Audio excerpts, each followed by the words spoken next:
diamonds ultimately are not about getting rich. They go to rebuilding Fox Osage. There is a real moral spine there about community over fortune. So was that always the point the treasure was driving towards? The short answer is yes. Wouldn't it have been fun to have Rip and Maybelle run off with the kids and live the high life in New York? That didn't feel very authentic to me. As we talked about earlier, I wanted the town to be kind of its own character in the books. I wrestled with those diamonds. There is actually a working diamond mine in Arkansas. You can go there, you can dig around with people in this giant dirt field and sift for diamonds. Someone finds a good one. But it's in a town called Murfreesboro, and then that's about 250 miles or so south of Eureka Springs. No one is actually finding diamonds in the Ozarks. So this goes back to the idea that it's a work of fiction and a little bit of liberty and playing with what can we create that could rebuild it, that they can discover and rebuild this town. Came up with diamonds. I want to know, when did you know that was the where money was going? Look, in any writing, in any story, I think one of the important aspects of it is the stakes of the story. And, you know, as I developed Rip and as we talked about Stetson Wolfe and the bad guys coming in, I thought they're a threat, but we have to be able to show how significant a threat they really are. They come in and burn the town to the ground, kind of demonstrates that they're a real threat.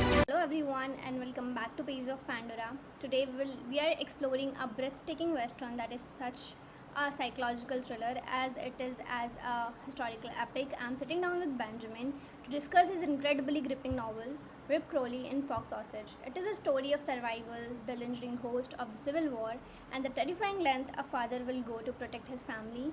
Benjamin, welcome to the show. I'm so excited to talk to you about the book. Thanks for having me on. I'm excited to be here. Yes, I want to start from the very beginning. Before we get into the Rip and Jeremiah, I want to start with you. You write in the acknowledgement that this all began in the winter of 2017 with an idea about a civil war widower raising his kids in the Arkansas mountain. So do you remember the actual moment that idea arrived? And what were you doing with Rip Crowley first showed up? Well, it's a great question. About a year earlier, I had been putting real effort into short stories. The genre would vary, but I was writing horror stories, some sci-fi, a lot of action and adventure, which I've always loved. I was doing a lot of flash fiction challenges. Usually they came from an author named Chuck Wendig from his website called Terrible Minds. Rip Crowley came about, as most of my characters tend to, out of the blue and at the perfect time. I was writing a lot of typical heroes in my stories, and Rip, coming from the world of the American West, presented himself as someone a little bit different. A little deeper answer to that question is I was being a father to young kids, and there's a lot of uncertainty in early parenthood. In some measure, there's a little bit of my kid gets sick. What on earth qualifies me to be a parent? The way I was processing all of that at the time was through writing these short stories. And when I first met Rip, my daughter was about 7 and my son was about 5. Wow, that is such a vivid picture. I love that because Rip didn't arrive fully formed. He kind of insisted on arriving. There is something almost haunting about that, which feels completely appropriate for this book. Exactly. It was, he was born out of fear a little bit. That's right. Yeah. So you worked with Arkansas historians Wes Goodner, who read an early draft. So what is something he told you or a piece of history he handed you that changed the direction of the story? Sure. And, you know, most important maybe, the first thing he gave me was encouragement, which is something I and most every writer I've ever met desperately needs. I'm going to be forever grateful to him for kind of telling me to plow ahead on the story, to not give up on it, and that Rip and the story of Fox Osage was worthy of publication. I grew up in Arkansas, but I haven't lived there in a long time. So he offered me several reading recommendations. I took them all to heart.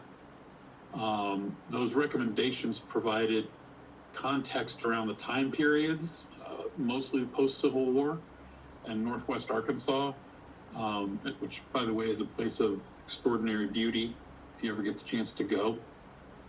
Wes is a real friend and an invaluable voice. He's also has been a significant contributor to a resource called the Encyclopedia of Arkansas, which is a giant treasure of Arkansas history and lore. So that was really helpful as well. Just even more specifically, one of the interesting recommendations he sent me was a thesis paper written by a man named Carroll Don Reeves. It was entitled The History of the Osage Indians Before Their Allotment in 1907. And he presented it to the Graduate Council of North Texas State College for his master's thesis, 1961. And since Mr. Reeves became a preeminent historian with a focus on the Osage Indians, I assume they conferred that Master's of Science degree on him. Sadly, he died just a couple of years ago.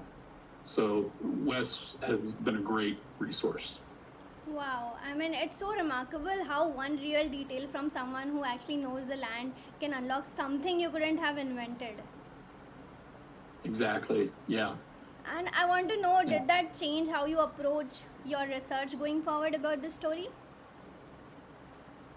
You know, you have to understand, I mean, it's a little bit different than some other things like fantasy fiction or even sci-fi where you can sort of make it up out of your head. Not that there's better or worse, but I knew that if I was going to be writing about the Civil War, if I was going to be writing about a specific piece of geography in a specific time in American history, I'd want to get as much of the history of it right as I could. Of course, it's fiction, so there's a work of fiction, so you get a creative license. And I made up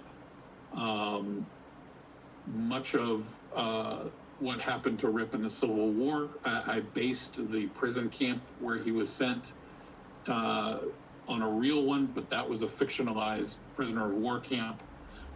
Some of the other pieces of it were fictionalized. But some of the pieces of it are based in reality and based on real timelines. So you have to sort of honor the past, but use your imagination for the future. Yeah, that's correct. And I personally believe that writing a book like fiction like this, like how you have taken real life event, historical event, and you have put all together into a fiction story. So it is really not easy to write in a way. So I want to know, what was the most challenging part of your writing journey? Another good question. I think the biggest challenge here was that I wanted to write a Western that was a little bit different from the traditional Westerns. And traditional Westerns are traditional for a reason. They're based in not a formula per se, but some very real ideas about what Western heroes look and sound like, what Native people look and sound like, what Black people look and sound like. And I wanted to take it in a little bit different direction. And I wanted there to be a strong female character, for example, independent and strong, and they are. And so I wanted to do a few things a little bit differently in terms of breaking out of some of those usual Western traditions. That wasn't easy to do because a lot of the reading of Westerns is traditional, and it's hard to break out of that mold sometimes. Yeah, I understand.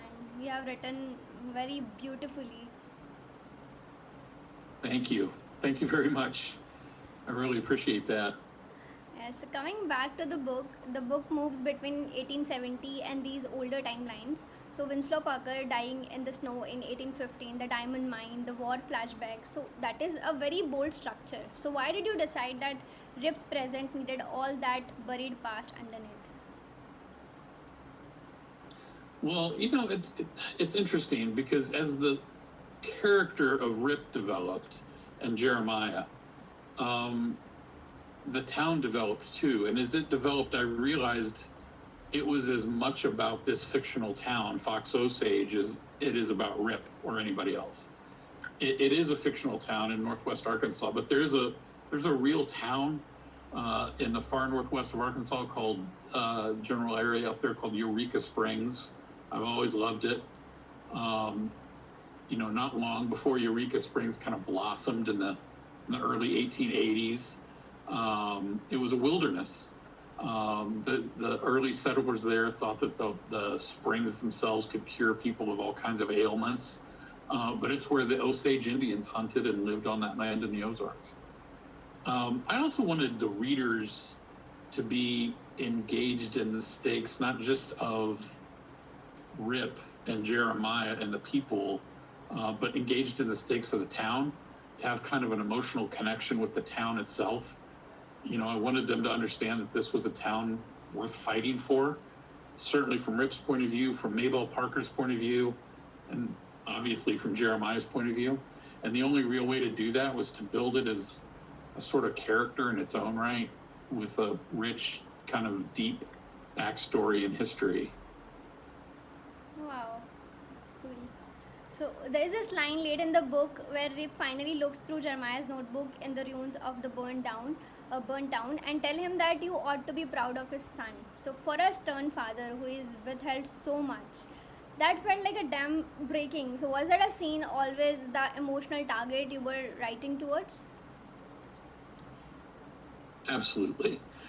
You know, I've said in a couple different spaces that in a lot of ways, this book is about a father taking his young son to work.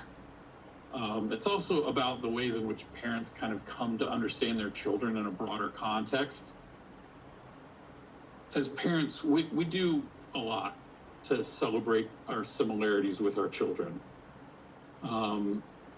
You like it when your children look like you like it when they do things that you do. Rip had been exposed to the horrors of war for so long. He was such a good soldier, and even though he was kind of a reluctant sheriff, he was good at that too.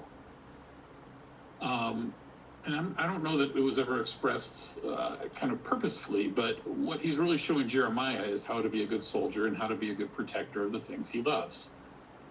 The deal is, we also need to recognize and celebrate differences with our children too, right? That's what that whole scene is about. It's about a revelation that Rip has, realizing his son has these valuable creative talents that are far outside his own.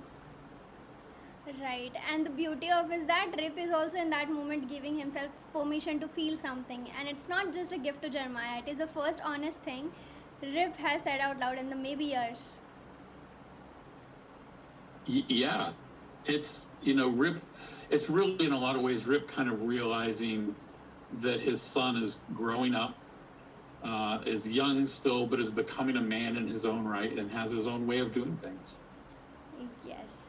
So Rip refuses to talk about the war. He tells Jeremiah that there is no pride in killing a man, even if you are doing it in the name of the ones you love. So why was it so important for you why was it so important to you that Rip to be a good at violence and still refuses to glorify it? Look, it can be a lot of fun to have good guys who are really good at violence. A lot of those characters in fiction, whether it's books or movies, those are characters I love. I read a lot of Pulp Fiction as a kid. Some of my favorites books I read as a kid were called the Executioner series. There's this guy, Mac Bolan, he's the hero. He's an extremely violent character. I grew up on a lot of action movies with Arnold Schwarzenegger and Sylvester Stallone and Chuck Norris. Those guys were basically bulletproof. And between them, you know, they must have killed 1 million people in their movies.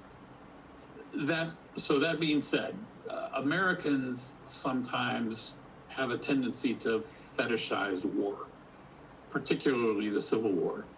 There are remarkable and even breathtaking depictions of the Civil War, to be sure, but too often we view it through kind of misguided or misinformed eyes. Things like reenactments and mythologizing the South as this noble lost cause, or even, you know, we forget that there was unrepentant racism in the Union States.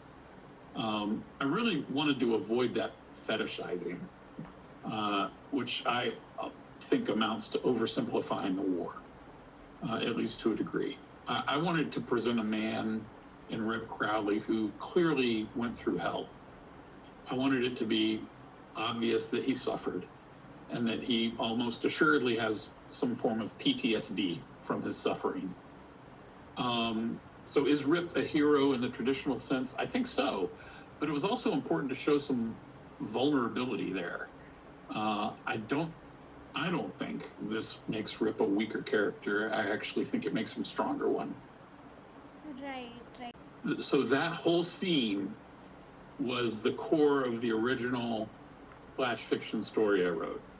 And when I came up with that, my son was about 4 or 5 at the time. Any decent father is going to tell you they have grand ambitions for their children. They want them to win a gold medal at the Olympics. They want to set world records. They want their children to be CEOs of companies, be the next Taylor Swift or the next president of the United States. But mixed in with that, as we kind of talked about, is this, I mean, it's an almost unspeakable fear. You know, we're really starting to worry about these little people constantly. There's just constant fear there. And so my son was at an age, you know, sort of coming out of toddlerhood, where you say, oh yeah, my son can do anything. And then 5 minutes later, you look around at the world and you say, oh my God, this is all a nightmare. The world is too dangerous for him. I don't want him in it. I'm sure different people process those conflicting feelings in different ways. For me, when I wove those feelings and emotions together, I ended up writing that scene. A lot of drama, some up close and personal evil, the loss of innocence, fear, but, you know, also some confidence and pride. Right. Hearing you talk about writing it, I can already feel the weight of that room again. And that is the reason that scene sticks, because it's, you know, you didn't protect the reader from it, and somehow that feels like the most respectful thing you could have done. Well, I'll tell you, it wasn't, you know, the process of writing is processing feelings in a lot of ways. And so writing it is in a lot of ways cathartic, but it also sort of brings those feelings to the surface. And I can tell you that my son's a lot older now, but you can still feel those feelings all the time. Yes. I want to listen from you when your son read your book. So what was the reaction overall from your side and his son? Like, what was the overall environment feels like at that time? He was very happy. You know, I mentioned him in the dedication along with my father. He was very happy about it. His older sister and his younger sister were a little less pleased that they didn't get their name mentioned in the dedication. Maybe the next one, but he was happy about it. Wow. Cool. So diamonds ultimately are not about getting rich. They go to rebuilding Fox Osage. There is a real moral spine there about community over fortune. So was that always the point that treasure was driving towards? The short answer is yes, but let me make a confession to you. I played with that for a little while.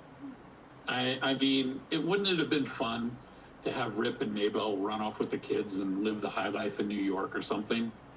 But that didn't feel very authentic to me. And as we talked about earlier, I wanted the town to be kind of its own character in the book. So of course it got rebuilt. And the truth is, just to dig a little deeper on it, the truth is I wrestled with those diamonds a lot longer than you'll probably believe. There is actually a working diamond mine in Arkansas.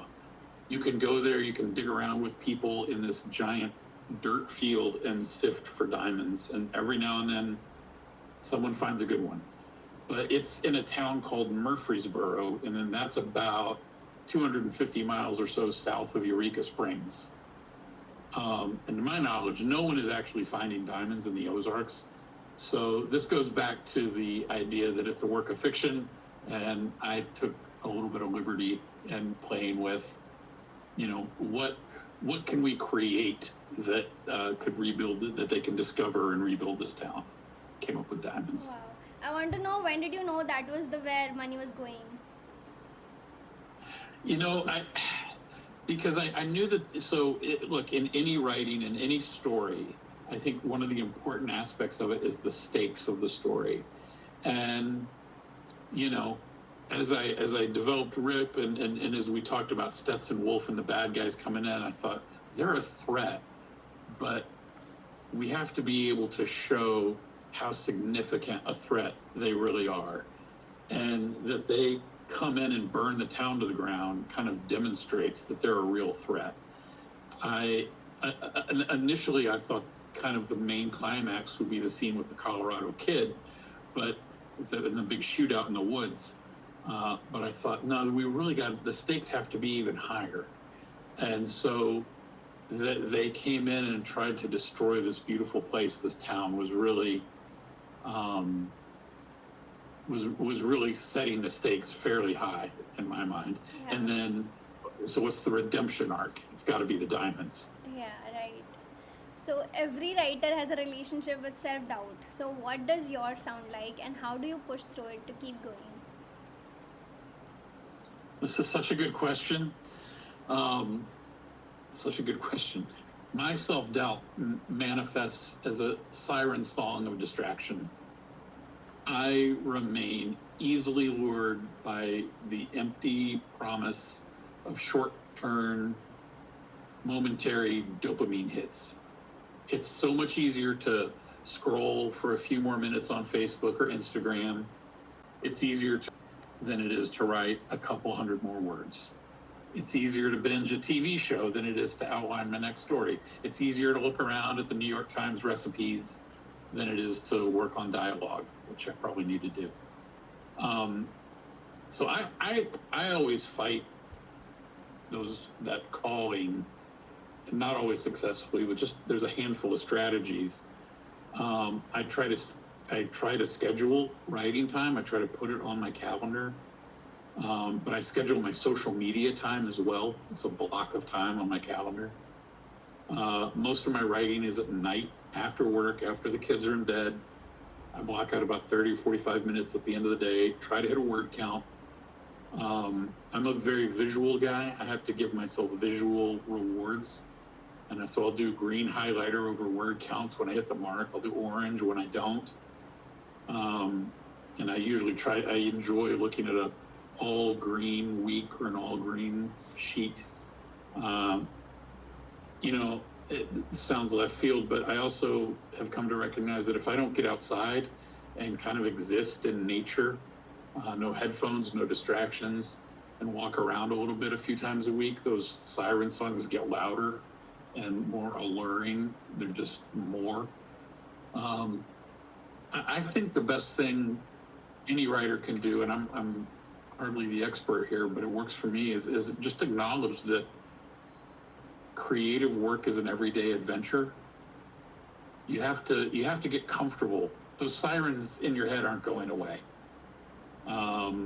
Those siren songs aren't going away, and they're not getting quieter. You got to make friends with those demons. You got to negotiate with them. You got to tell them to take a break right now. Check back in when it's social media time, and remember that you're in charge. Wow.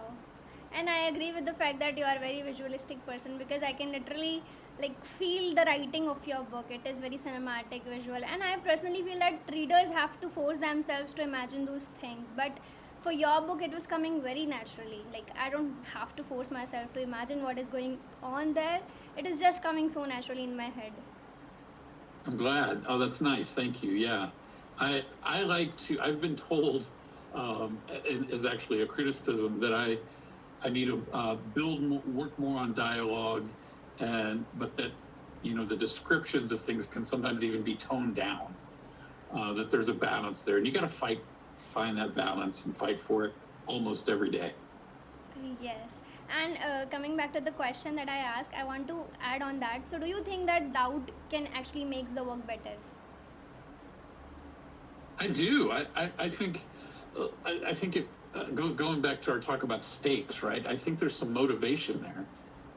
If I give up writing for a day and I pick up my phone and scroll around on it and, doom scroll on Facebook and Instagram and Threads or whatever else I'm on, and don't get any writing done, I feel worse at the end of the day.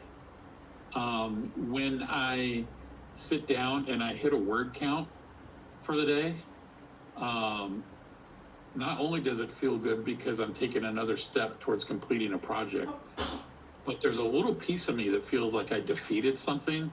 Yes. Like I beat you social media, you know, I overcame something, and it feels, the truth is, it feels better to overcome something towards your accomplishment than just doing the accomplishment. Right. I really liked your answer. Thank you. So I also want to Good. know one thing from you. Like, did you always have a ending ready in your mind about the book, or did it just go like as you started writing it down? Most of my stories, I don't always know what the ending's going to be. I have, and the way I usually do this, and I did it with Rip Crowley, is I'll lay out an outline. So we'll lay out the pieces of it, kind of the first part, the middle part, and then the ending. And that first part and that middle part are usually pretty well fleshed out. And that ending is always just like a bunch of question marks and blanks and things like that. And so that's the way it was. I wasn't 100% sure. I mean, I knew the good guys were going to win. I knew they were going to beat the bad guys. I didn't know, quite how they were going to get there. But once I got about halfway through that sort of middle part of it, I started to see how the story was going to shape out in my mind. Wow. And by the time I was done, that third part of that, third of that outline was fleshed out pretty well. Wow. So how long did you take to finish this book? Because I'm sure there's a lot of research in this. A lot of research. From the time I wrote the short story in about 2017 or so,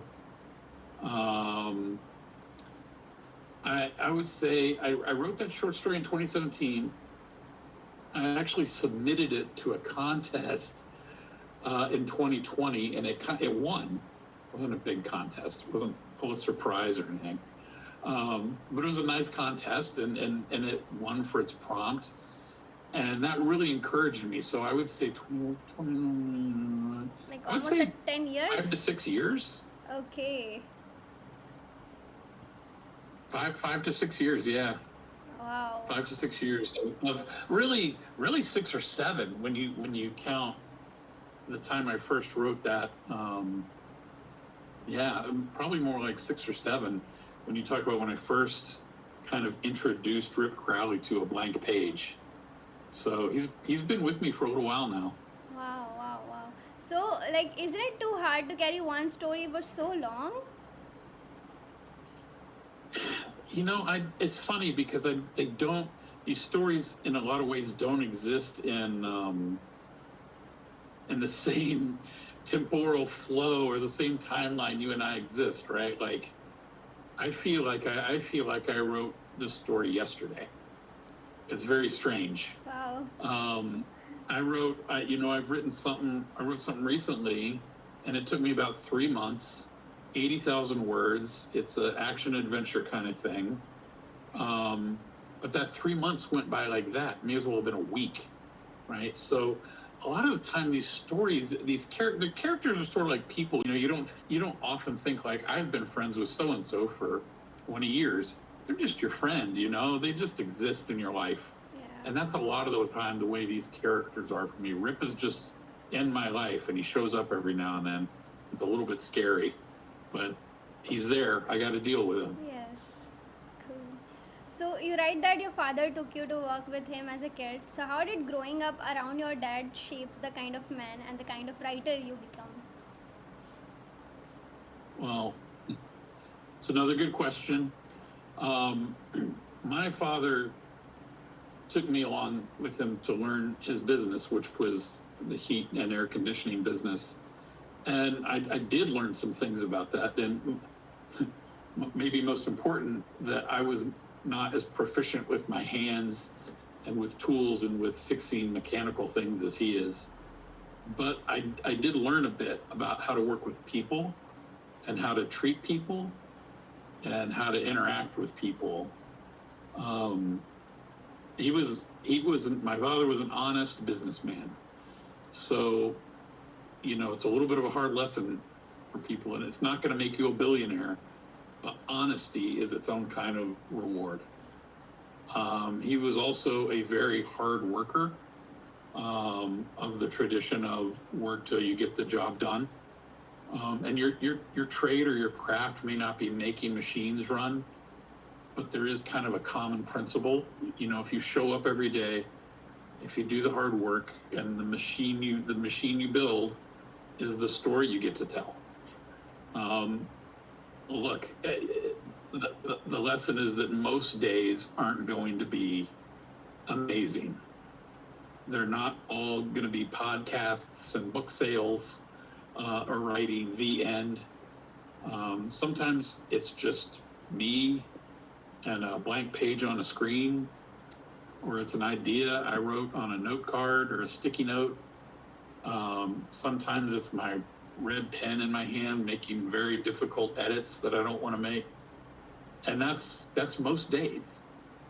I had a well-regarded famous writer tell me once, if you're dedicated to that work, the mundane work of writing and editing and showing up every day, then you're a writer.